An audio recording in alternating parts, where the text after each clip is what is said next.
Hi and welcome. My name's Kate.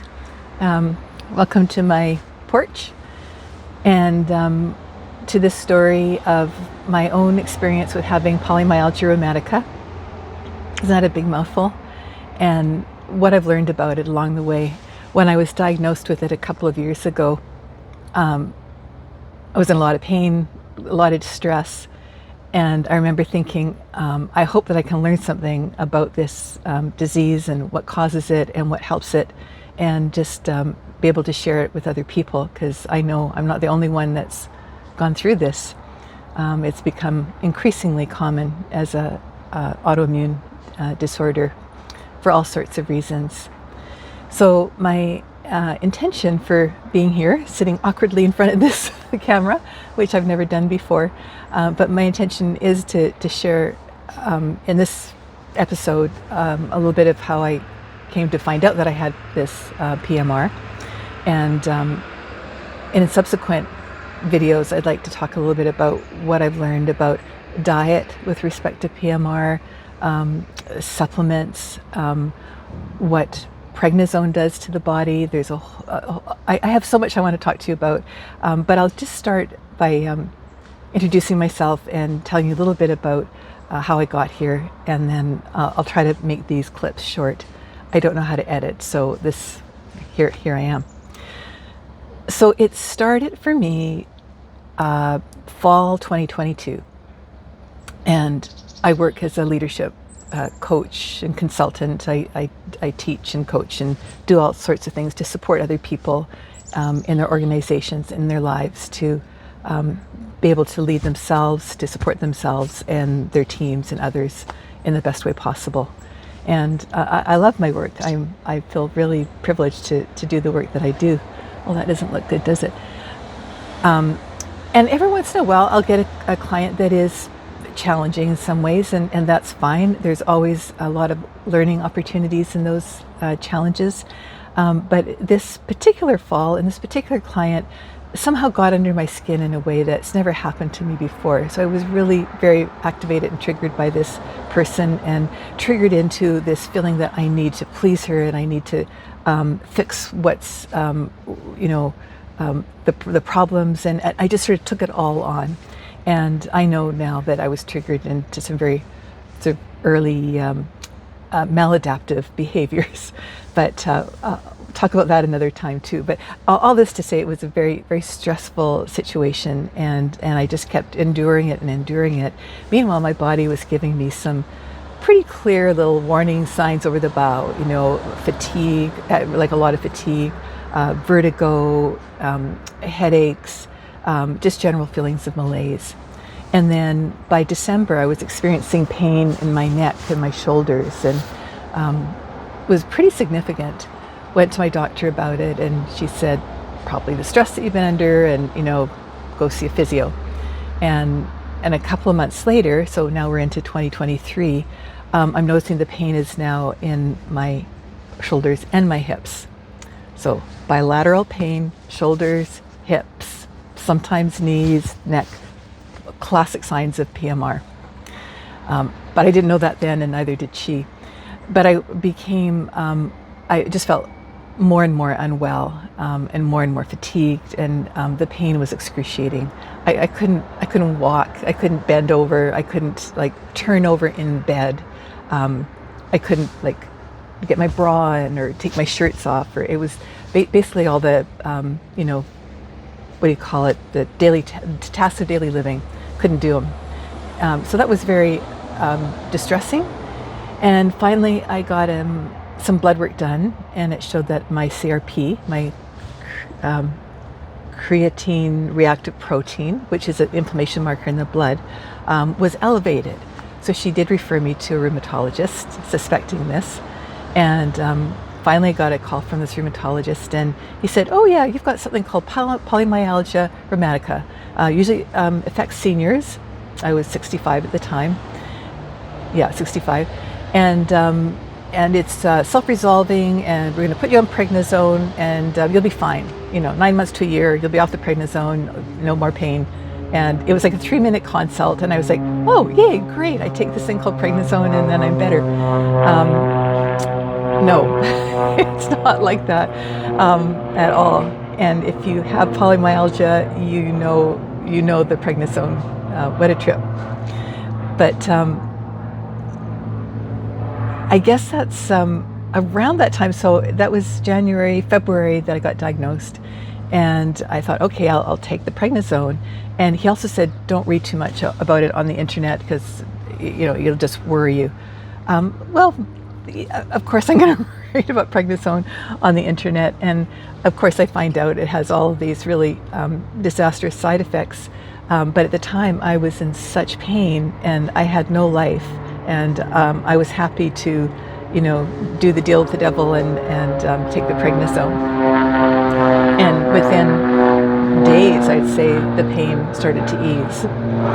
Also within days, probably about a week or two into me starting the prednisone, which really helped with the pain and helped me to function normally again, which is great.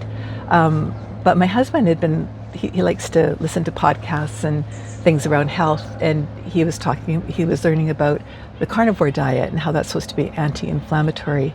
And I went, wow, carnivore diet. Okay, I'm a vegetarian, but I'll try anything at this point. So I did. I decided to try this carnivore diet and just eat meat for and see if that would help with one, reduction of my symptoms, two, ability to get off the prednisone faster, and three, just would it help me with my general health and well-being, because anecdotally, and most of the evidence right now is, it's not evidence, it's just anecdotal, people trying it and having really good results with it. But I thought, well, this would be great if it could help me get off the prednisone sooner. So I dove in with great commitment, just ate beef, eggs, bacon, a little bit of lamb. That was about it. And I did that really religiously for about 8 months. And then during those 8 months, I felt like I was doing all right, but my CRP level, that inflammatory marker, continued to rise. And that was concerning. And so as I tapered down off the prednisone, the CRP level kept going up, and finally it became very, very high. I was referred to a specialist. My specialist referred me to another specialist, and he diagnosed me with something called giant cell arteritis, or temporal arteritis, which means the inflammation now is in my arteries, in my neck and my head. This was very discouraging because I had been quite committed to doing the carnivore diet and all of the other supplements that I was taking, and it didn't work the way I'd hoped. However, it did have some really, really good benefits. And let's see, I'm 8 minutes in. So let me just tell you some of the benefits then of what I experienced with carnivore. And then in the next episode, let's talk. And I'm saying let's because I'm really hoping that there's other people like me that have had PMR and are on prednisone and want to find alternatives to not alternatives to prednisone, or maybe alternatives to prednisone, but certainly other ways to support ourselves so that we stay healthy while we're on prednisone. But some of the benefits I found from being on the carnivore diet, even though the prednisone works against the benefits of carnivore, I should say that. I should organize my thoughts much better than this. But the problem with being on prednisone is that it's producing sugar out of whatever you put in your body. So you can never go into ketosis, even if you ate 0 carbs, which isn't actually possible, except there's some carbs in all of our meat, but or eggs anyway. But what it does is it takes the fat and the protein, the prednisone does, and it produces more blood sugar. So your blood sugar is always elevated and you're never in ketosis. So that's a drag. Excuse me. But what did help was my metabolic health overall was good. My insulin resistance was low. My triglyceride numbers were low. All of those ratios were like really good, like the triglycerides over HDL. Don't listen to me. This is, I'll get my facts straight, but there's ratios for HDL and LDL. and then ratios with cholesterol and triglycerides. And those ratios were very good. Like all my blood markers, except for the CRP, were like a healthy person. I didn't gain excessive weight. A lot of people go to carnivore to lose weight, and I was just hoping not to gain weight because prednisone causes a lot of weight gain. Prednisone causes diabetes. I didn't get diabetes. Prednisone can cause high blood pressure. It has a whole raft of really bad side effects, none of which I experienced. So I'm really happy about that.